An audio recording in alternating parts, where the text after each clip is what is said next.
Well, here I am again. I come around every 10 years and I never get bored with this extraordinary, eccentric setup here, Bulmer Brick Company.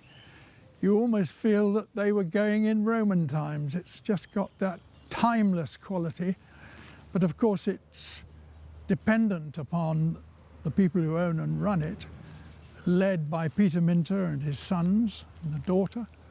And it's fascinating because what I like about it is that it's applied common sense and experience. It's not bags of theory, it's quintessentially experiential.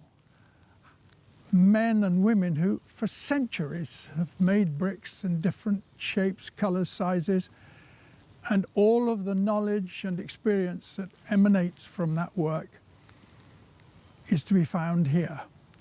There are just so few places where you've got a locked up plethora of skills, knowledge, experience, and enjoyment, because that's the other thing. People here enjoy, are fulfilled in their work, and they're led in that by Peter Minter and his family because they are so committed. Well, how are you, Bud? Very well indeed. Lovely to see you, Andrew. What a And lovely, you, Peter? Lovely sunny day as usual. I call this Bulmer bloody day. Yeah, it is. Right, I'll have a walk round. We'll go down and have a look at the pit. Yep. I'll show you down there. If we go this way in, we can go down and see what And we we're do. starting at the beginning. At the beginning, exactly. The geology being the key. Yep. It's intriguing, really, isn't it? You So think this is the people have pit. been digging clay out of this place for what, a couple of thousand years? Well, we found Bronze Age remains, so Extraordinary. And to think that all of this was removed by hand. yes, every bit on a wheelbarrow. Amazing. Wheelbarrows. Now we have a digger and we dig it and we move it mechanically, we move it in dumper trucks, and we have about a week digging each year for the year's supply. What you're looking at is the Thames estuary over 36 million years. We go below this level by about 15 feet, Right. and that's where we dig that grey coloured clay out of, and that's the earlier part of the London bed. This is as the river dried out, or as the estuary dried out. Each of these lines signify a particular moment when tides or the sea changed, and you get a change of material being deposited by it. The volcanic ash on its own would not make a very good brick, but the minerals within it help to give us colour. So that, and also it's used as a pozlan. A pozlan is a material that's added to lime mortar, which activates the mortar and helps it set. But the clay seams do vary, as you see, and what we do is when we dig, we select certain parts of the clay and isolate them so we can make a particular product later on. Yeah. Generally, we blend it all together as one big heap because we're concerned about the shrinkage. When you make the brick and you mix it up, the clay is wet, that water's got to evaporate and it will shrink at that time. So we need to keep a steady shrinkage. So we blend the clays for that, but we can go in for certain pockets which will represent something else we want to do. We get a material in here called septaria, Yes, I've heard of that. which is a chalky clay or a clay chalk, and was laid down at a point of time when a glacier meltdown was going on, and materials coming down with the glacier, holding a lot of chalk, got into depressions in the ground, got covered eventually and buried, and the pressure has created a soft rock. And it was the material the Romans used to make their Roman cement, Right. and also was used as it is to build part of the walls of Colchester.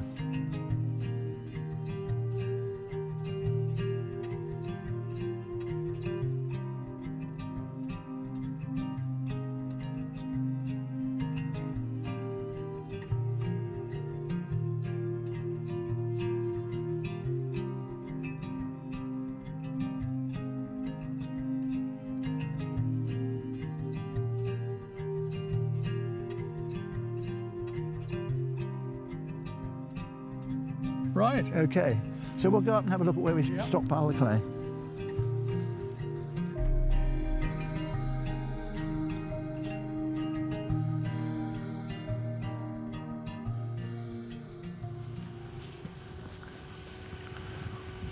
This area is called the Cruft Ground. So we bring the clay up and store it here. So what we shall do in August, however far back we've got, we'll move that heap forward and put all the fresh clay on the back. So we're always trying to use clay which is as old as possible. Blimey. Because when the clay is out in the atmosphere, it's letting out sulfates that come out of the clay itself. You see this sort of whitishness? Yep. They're salts coming out, natural salts coming out of the clay. And they'll evaporate into the air. And when you make your brick, you're not going to get salts coming out on the brickwork as you sometimes see going white. So what are you doing here? Well, this is the day's preparation for making today. So that was prepared last night, and then they've been drawing off that heap and putting it into the mill and mixing it, so the makers have got it on the bench. And we've prepared a day ahead, so you prepare each day. And that will be made into bricks tomorrow. By tomorrow night? Yeah. Gosh. We're 99% traditional. Right. Whereas the others are probably no more than maybe up to 90, right? So, but we're you know, that's the difference in the. It's the approach to it. Our approach is more about the building than it is about the profit at the end of it. We're keen to see the thing work and be done properly. Yeah. And along the way, we should get a living from it.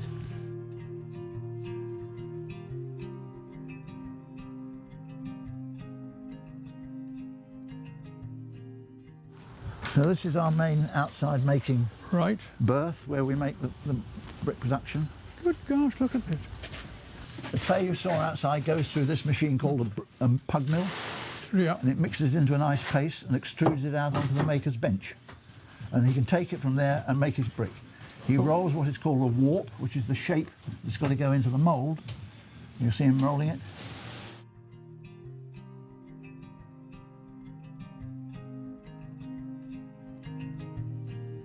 And Stuart round here is making... Watch your head. Stuart's making bricks for Gainsborough House. They're huge. They're longer and they're not square, which makes them quite awkward to make, because when you throw the clay in, you can't just put it in square. You've got to be slightly off-centre with it, haven't you, Stu? Amazing.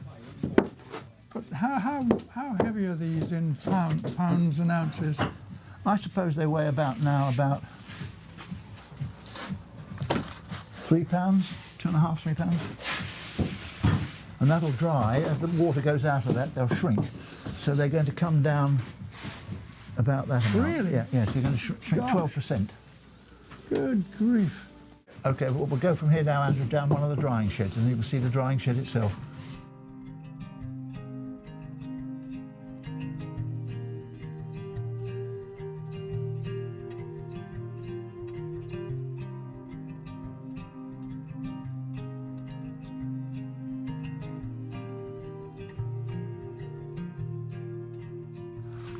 More bricks. This is our main all year round drying shed. So we dry in here in the winter because we can keep everything protected and we supply heat.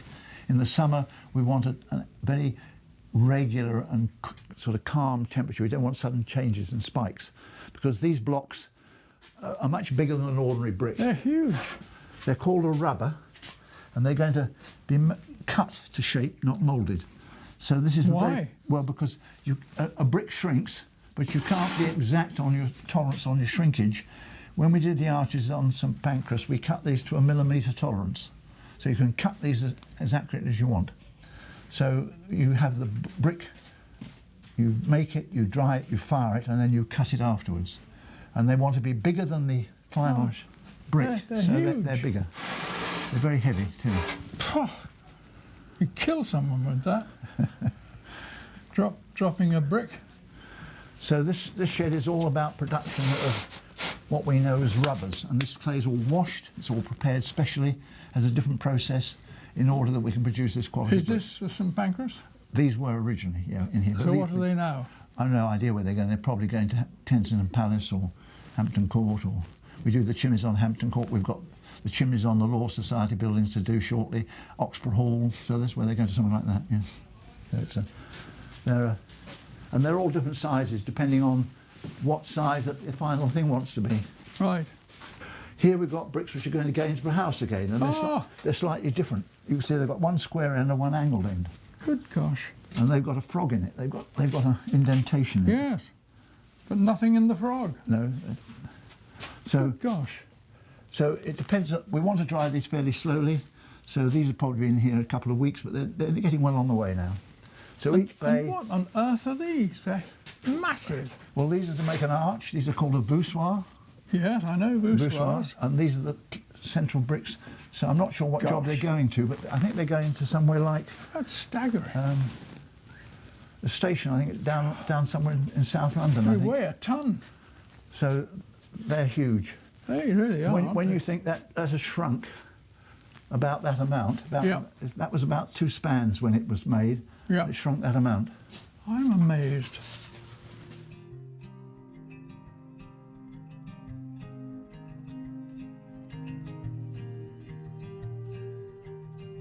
So this is the kiln. We're just unloading this kiln now. This was fired last week, and we're already reloading that one. So when this is unloaded, they'll finish loading that and light that one, and then they'll come back on here. And how old is this? Well, this original kiln was built in 1938. Is that all? Yeah, exactly. Is that all? Looks about 1500. Not quite And there. who's the female face? No above the idea. arch? I think we probably put that in the late 50s or 60s. Your mother-in-law, is it? I don't think so, Alan. No, I don't think. No, it's a lovely, it's a very humorous little face. But this has been not completely rebuilt, but largely rebuilt about 10 years ago. So the kiln had really got in a very bad state. I built that new kiln there. Yeah. And then this one needed repairing, and we rebuilt this. So now we can box and cox with both kilns. So this is my most recent kiln, which I built about 20 years ago. I like it. And we can see inside. I'll move this so you can see.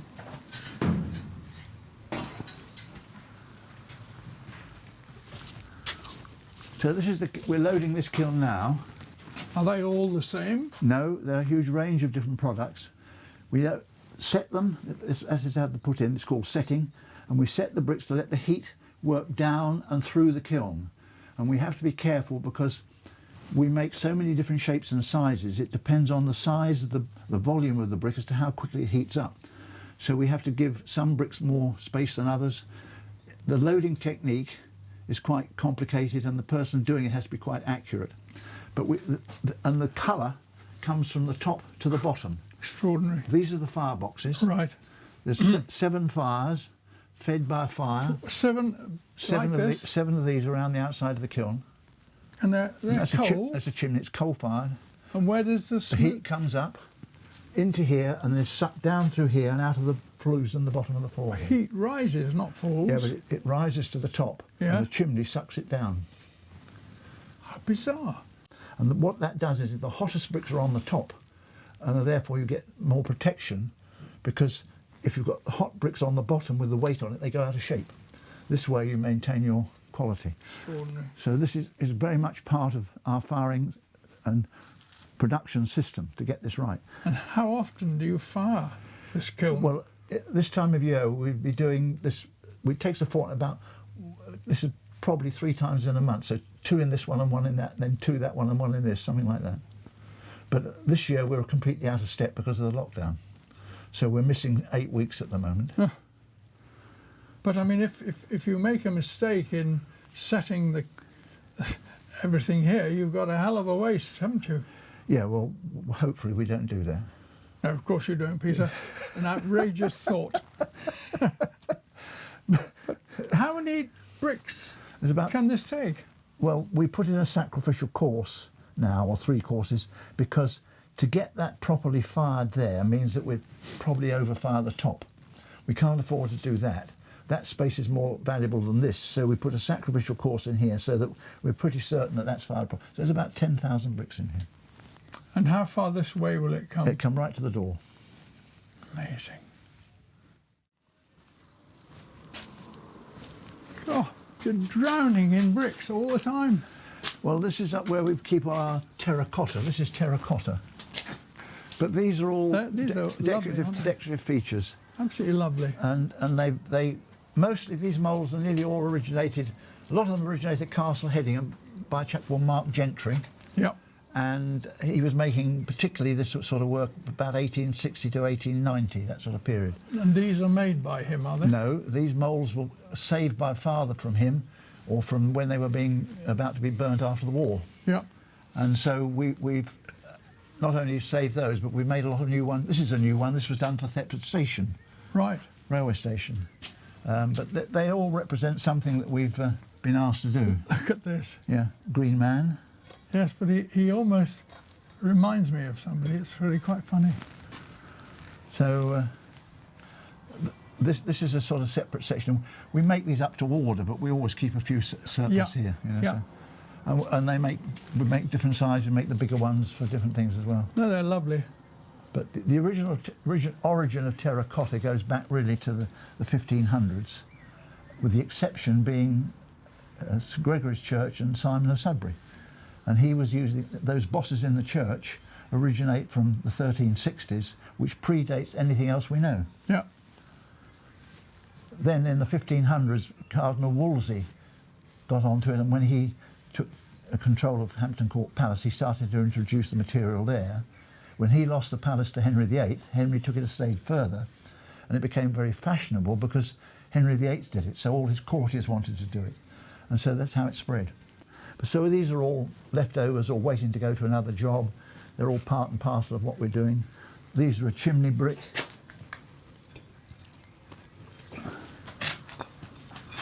That form a chimney. That would be one of those.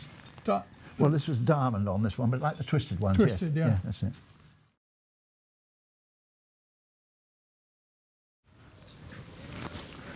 This is another drying shed, and we dry mostly specials in here, and we use this all year round again. In the summer we have open shutters and air dry. In the winter we shut it down and have heat in here, and we just have a small heater and keep the temperature about 18 degrees, something like that, and have a dehumidifier extracting the moisture. These are a floor brick. I'm not sure where they're going, but that's a floor brick to make a floor.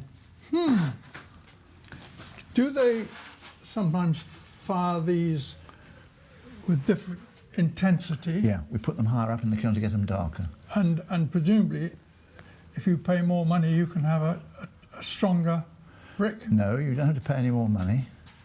We fire them according to where you want them within the whole kiln is valued as a kiln, so what goes in it, the cost of the firing is only averaged out over everything, not on an individual piece. Really? But some of the pieces we do are quite large. But some of them are much harder than others. That's because it's the way they're mixed and the way they're made and the mix you put in there. Yeah. So if and they'll be fired longer, won't they? No, they're all fired at the same time. Really? Yeah, yeah. That's why the setting of the kiln is so important, so that you can get the maximum heat at the top for longer than it is at the bottom.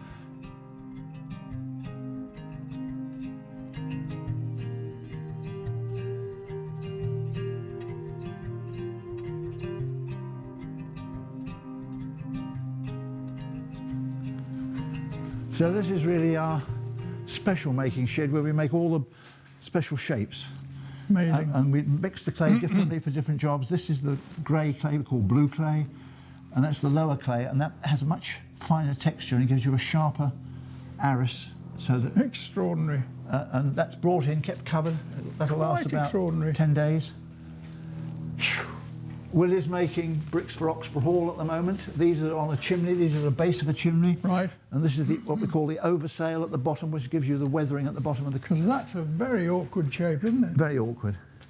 But you can see how drying something like that needs a lot of care. Yeah. And when it's fired in the kiln, you can't stand other things on top of it, so you've got to hide it behind something else. No, everything has to be so carefully handled. And where's that going to be? Oxford Hall. But where? I mean, what's its use? Bottom of a chimney stack. I can show you here. Well, that's the bottom of the chimney stack we're doing, and this bit yes, is look one of at these that. corners right at the bottom. Good grief. We've just seen Willie making something as complicated as the base of a chimney. Yep. Here, Jess is working on something which sounds simple. It's a floor brick. It's only going to use brick for a floor, but you've got to get it sharp and true so that they will butt up together. Floors are all laid with different ways, but very often they just butt it up, so the brick has got to be quite accurate. So we use a fine sand, clay's mixed fine, and Jess's job is to get it nice and sharp. That's why she bangs it on that block, so that the brick fills out the shape of the mould. and then when it's dried and fired, of course, it'll be a nice sharp brick. So as you make a different shape, you have to learn to make a different shaped warp. Yeah. And he will have to have a squarer warp to make a squarer mould. Yeah. So it's all about learning that, and that's where Yeah. the skill grows over time. And so much of it is quite subtle Yeah, yeah, very subtle. and particular. It looks simple, but it's like riding a bicycle. Once you've done it, you learn how to do it, but it takes a long while to get there. Yeah.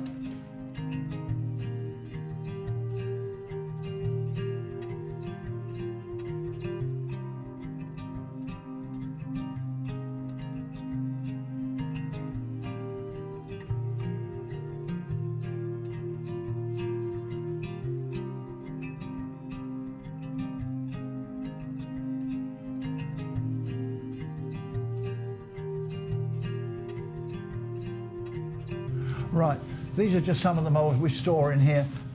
Mostly moulds have been used in the last 2 or 3 years, but some of them may be older. But a lot of them go put away in a shed where they're in types, but other ones are just stored here and get reused over a period of What time. wood is that? Ordinary softwood, mostly. We use deal, but we use oak and various other woods, sycamore, depending on what we're doing and how many bricks you Right. want to make from it. But a mould like that will make typically several hundred bricks before it wears out or becomes less accurate. But many of these are only used for jobs where we're only making 500 or 600, you know, Right. because it's a special order. I mean, this is an order. I'm not sure where it's for, but this is a Double. double frog. Yeah. So this was part of an industrial process when they were pressed, and it made the brick very sharp. And we've been asked to replicate that for repair work. So that's what we've done. We've not done it by machine, we've done this by hand, but we've recreated the same appearance. But that's all we made of that particular job. It's all we've been asked. May come back again. Going back to the moulds, how many carpenters do you employ? One. And he does all this, or she does all Yeah, this? yes, yeah. Gosh.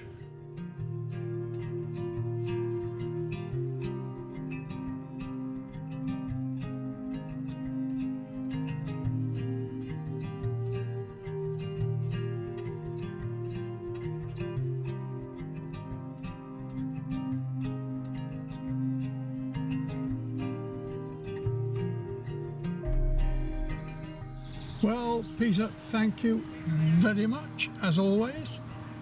You You're must more than welcome. More than welcome. You must get bored of taking this old fart round, but I find it fascinating, and really, I do think that if you continue to devote as much imagination and sensitivity to what you do as you use now, I think you'll be here in another 50 years. That's a little bit optimistic, but Well, put a note in your diary, and I'll do the same. okay, right then. We'll come back and meet then. 12:30 about. All the best. Cheerio.